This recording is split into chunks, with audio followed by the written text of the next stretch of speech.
Hello friends, good morning. आज हम अपने वीडियो में पढ़ेंगे थ्री फेज सर्किट। ठीक है, इससे पहले मैंने आपको एसी सर्किट के सारे टॉपिक्स के वीडियोस मैंने आपको शेयर कर चुके हैं। आई होप आप उसे देख चुके होंगे। आज चलिए हम पढ़ते हैं थ्री फेज सर्किट।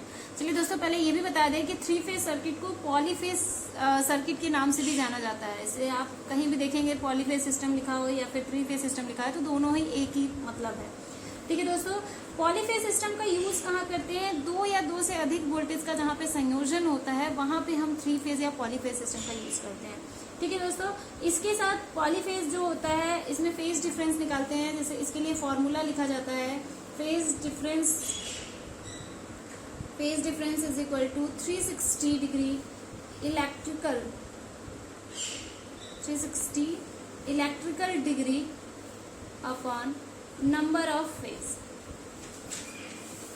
ठीक है दोस्तों, तो ये आपका फेज डिफरेंस होता है। जैसे मैंने थ्री फेज आपको बताया, तो थ्री फेज की बात की जाती है। अभी तक आपने जितने भी टॉपिक पढ़े उसमें सिंगल फेज की बात की जाती है, यहाँ पे थ्री फेज की बात की जा रही है। तो थ्री फेज का फेज डिफरेंस निकालने के लिए एक फॉर्मूला है 360 degree electrical degree upon number of phases.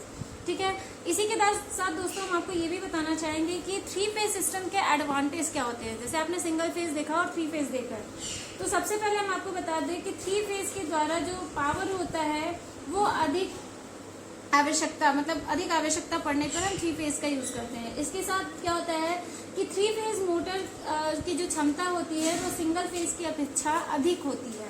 ये भी इसके एडवांटेज हैं। थ्री फेज सिस्टम को आप सेल्फ स्टार्ट कर सकते हैं, जबकि सिंगल फेज मोटर को आप सेल्फ स्टार्ट नहीं कर सकते। ये भी एक एडवांटेज आपको मिलेगा। इस तरीके से थ्री फेज के जो उपकरण होते हैं, जो इक्विपमेंट होते हैं, उसके मूल्य जो होते हैं बहुत ही सस्ते होते हैं अकॉर्डिंग टू सिंगल फेज के अकॉर्डिंग थ्री फेज के इक्विपमेंट क्या होते हैं? सस्ते होते हैं। और ये सारी चीजें जो मैंने आपको बताई, ये अलग अलग थ्री फेज के एडवांटेज है। इसी के साथ दोस्तों हम आपको बताएंगे कि थ्री फेज जनरेट कैसे किया जाता है। जनरेशन ऑफ थ्री फेज इस तो कर देंगे हम दोस्तों। सबसे पहले हम दो चुंबक ले लेते हैं। कुछ इस तरीके से ये बना होता है, इस तरीके से।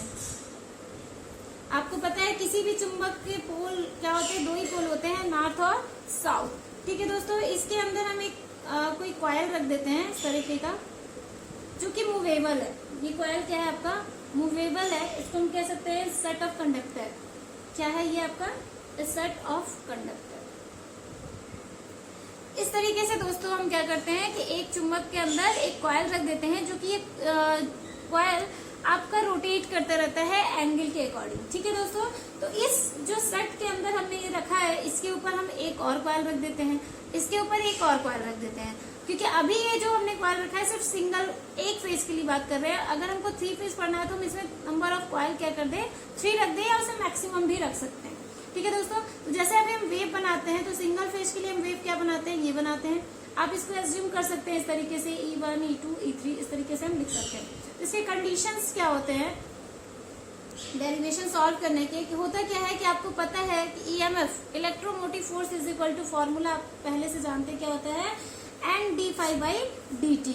यहाँ N क्या है? नंबर ऑफ कॉइल को। जैसे मैंने अभी बताया कि यहाँ पे मैंने सिंगल कॉइल दिखाया है, आप यहाँ पे 3 कॉइल भी या नंबर ऑफ N कॉइल भी प्लेस कर सकते हैं। ठीक है दोस्तों, तो वैसे ही E is equal to formula EMF का होता है -N/dt। जहाँ पे फाई आपको पता रहे कि ये सेम होता है, फाई आपका रिमेन सेम होता है इन थ्री फेज में, इन 3 कॉइल। फाई आपका कोई चेंज नहीं होगा। ठीक है दोस्तों, इसके लिए हम क्या कर सकते हैं? अगर 3 कॉइल लिए हैं तो N1 N2 is equal to N3 इस तरीके से मान सकते हैं, जहां पे N क्या है? आपका नंबर ऑफ कॉइल। ठीक है दोस्तों, और इसी तरीके से आपने यहाँ पे भी एजम्पशन किया है E1 E2 is equal to E3। जब आप कॉइल को रोटेट करेंगे, इसकी दिशा के अकॉर्डिंग आप कॉइल को रोटेट करेंगे, तो इसके मैग्नीट्यूड तो बराबर होंगे, लेकिन इसका एंगल डिफरेंस आएगा। जैसे हम यहाँ पे बात करें, कॉन्सेप्ट की बात करते हैं कि concept of phase difference and phase angle भी कह लीजिए, फेज एंगल। तो फेज डिफरेंस अभी दोस्तों मैंने आपको बताया इसका फॉर्मूला स्टार्टिंग में ही, कि phase difference is equal to क्या होता है? 360 degree is equal to divided by N। है ना दोस्तों। तो हम मान लेते हैं कि हमने यहाँ पे कितने फेज की बात किया है, 3 फेज की बात किया है। तो क्या हो जाएगा, phi is equal to 360 degree upon N, मतलब 3 फाई तो 3 हो जाएगा, यानी आपको फाई का एंगल कितना मिल जाएगा दोस्तों, 120 डिग्री। तो आप देखेंगे जब इसका वेव बनेगा तो कुछ इस तरीके से बनेगा। पहले हम क्या करते हैं, 0 पे स्टार्ट करते हैं, मतलब आपका कॉइल जो है वो प्लेस कर रहा है 0 एंगल पे, तो आपका वेव ये बनेगा। ठीक है दोस्तों, उसके बाद हमने क्या किया, आपको 120 डिग्री शिफ्ट करना है, तो दूसरा आपका क्या से स्टार्ट हो जाएगा, कुछ इस तरीके से स्टार्ट होगा। देखिए यहां से ऐसे स्टार्ट होगा दूसरा फेज, फिर तीसरा भी आपको 120 डिग्री शिफ्टेड मिल रहा है, तो वो भी आपका कुछ ऐसे शिफ्ट होगा। देखिए दोस्तों, इस तरीके से आपका वेव बन जाएगा। तो ये आपके जो वेव दिख रहे हैं, ये क्या है, 1, 2 एंड 3, ये आपके 3 फेज आपको दिख रहा है। ठीक है दोस्तों, इसके आप इक्वेशंस भी लिख सकते हैं इस तरीके से। जैसे हम अगर फर्स्ट इक्वेशन की बात करें, देखिए ये वाला जो वेव मैंने बनाया है, तो इसके लिए इक्वेशन क्या हो जाएगा, E1 is equal to sine omega t, क्योंकि आपका एंगल कहाँ से स्टार्ट हो रहा है, 0 डिग्री पे हो रहा है, इसलिए कोई शिफ्टिंग नहीं होगी। सेम कंडीशन अगर सेकंड के लिए हम E2 लिखे तो क्या हो जाएगा आपका sign omega t minus 2 pi by 3, क्योंकि ये शिफ्टेड है आपका वेव। फिर वैसे ही अगर E3 के लिए लिखे तो ये आपको क्या मिल जाएगा, sign omega t minus 4 pi by 3। इस तरीके से आप इस 3 वेव बना सकते हो और साथ ही साथ इसके इक्वेशन भी आप जनरेट कर लीजिए। एक और चीज हम आपको दोस्तों बताएंगे, जैसे कि इसमें किस तरीके से आपका एंगल या कॉइल आपका रोटेट करता है।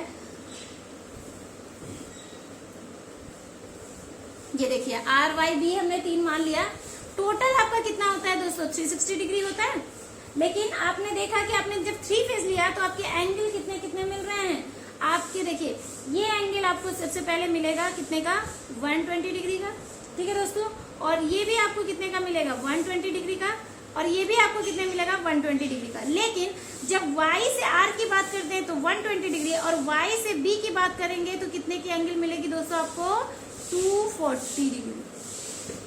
समझ आया दोस्तों, आई होप आपको बहुत अच्छे से ये चीज क्लियर हुआ होगा। चलिए अब इसके बाद हम पढ़ते हैं रिलेशन बिटवीन, रिलेशन पढ़ना है आपको, relation between phase and line value of current end voltage. ये आपके रिलेशन है दोस्तों, line current, line voltage, phase current. तो सबसे पहले हम आपको एक्सप्लेनेशन करते हैं कि लाइन वोल्टेज क्या होता है। लाइन वोल्टेज होता है दोस्तों किसी 2 फेज कुंडलियों के बीच की जो वोल्टता मापी गई है उसे हम लाइन वोल्टेज कहते हैं। क्या कहते हैं दोस्तों, किसी 2 फेज की कुंडलियों के बीच में जो वोल्टता मापी जाती है उसे हम क्या कहते हैं, लाइन वोल्टेज कहते हैं। और इसे हम रिप्रेजेंट किससे करते हैं, लाइन वोल्टेज को VL से। किससे रिप्रेजेंट करते हैं, VL से। सेम यूज करते हैं हम लाइन करंट की बात करते हैं दोस्तों। तो लाइन करंट का यूज होता है किसी 2 फेज कुंडलियों के बीच मापी गई धारा। आप लाइन वोल्टेज की बात किए तो किसी 2 फेज कुंडलियों के बीच मापी गई वोल्टेज, और लाइन करंट की बात कर रहे हैं तो किसी 2 फेज की मापी गई धारा को हम क्या करते हैं, लाइन करंट। और इसे दोस्तों हम प्रदर्शित करते हैं IL से। आई होप आपको लाइन वोल्टेज और लाइन करंट बहुत अच्छे से क्लियर हो गया होगा। चलिए आगे बढ़ते हैं, फेज वोल्टेज की बात करते हैं। फेज वोल्टेज क्या होता है दोस्तों, कि किसी एक फेज और न्यूट्रल के बीच मापी गई वोल्टता को हम क्या कहते हैं, फेज वोल्टेज। क्या किसे कहते हैं दोस्तों, एक बार फिर रिपीट कर रही हूँ, किसी एक फेज और न्यूट्रल के बीच में मापी गई वोल्टता को हम फेज वोल्टेज कहते हैं। इसे हम डिनोट करते हैं VPH से। नेक्स्ट है आपका दोस्तों फेज करंट। फेज करंट क्या होता है दोस्तों, किसी एक फेज की कुंडलियों में जो धारा आपकी प्रवाहित हो रही होगी उसे हम कहते हैं फेज करंट। किसे कहते हैं, किसी एक फेज की कुंडली में जो धारा आपकी प्रवाहित हो रही होगी उसे हम कहते हैं फेज करंट, और इसे हम डिनोट करते हैं किससे, IPH से। ठीक है दोस्तों, इसी के साथ हम आपको ये भी बता दें कि कनेक्शन जो होता है 3 फेज का, कनेक्शन ऑफ 3 फेज सिस्टम, इसके 2 कनेक्शन होते हैं। फर्स्ट होता है आपका स्टार कनेक्शन, और सेकंड होता है आपका डेल्टा कनेक्शन। ठीक है दोस्तों, ये 2 तरीके से आप 3 फेज का कनेक्शन कर सकते हैं। इसके अलावा आप एक बार नोट्स भी मेरे अच्छे से देख लीजिए, मैंने नोट्स बनाए हैं, आप इसको क्लियर कर लीजिए और पढ़िए। और प्लीज वीडियो को पॉज करके नोट डाउन करिए, अच्छे से पढ़िए, पेन और कॉपी लेके इसको नोट डाउन करते रहिए।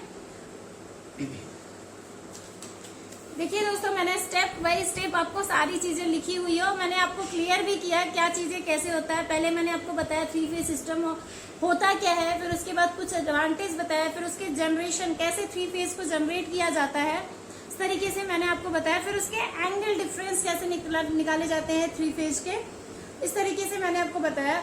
और आप उसके बाद मैंने आपको 3 फेज का डायग्राम भी बना के दिखाया, यहाँ पे देखिए इस तरीके से। और फिर मैंने ऐसे इक्वेशन भी जनरेट किया कि किस किस तरीके से आप इक्वेशन, वो एंगल पे डिपेंड करता है कि आपका जो 3 फेज एंगल बन रहा है वो किस तरीके से शिफ्टिंग है। इसके बाद आपका रिलेशन है किसके किसके बीच में है, line voltage, line current, phase voltage, phase current. उसके बाद कनेक्शन किस तरीके से 3 फेज का किया जाता है, star and delta. I hope दोस्तों आपको बहुत ही अच्छे से क्लियर हुआ होगा। Thank you.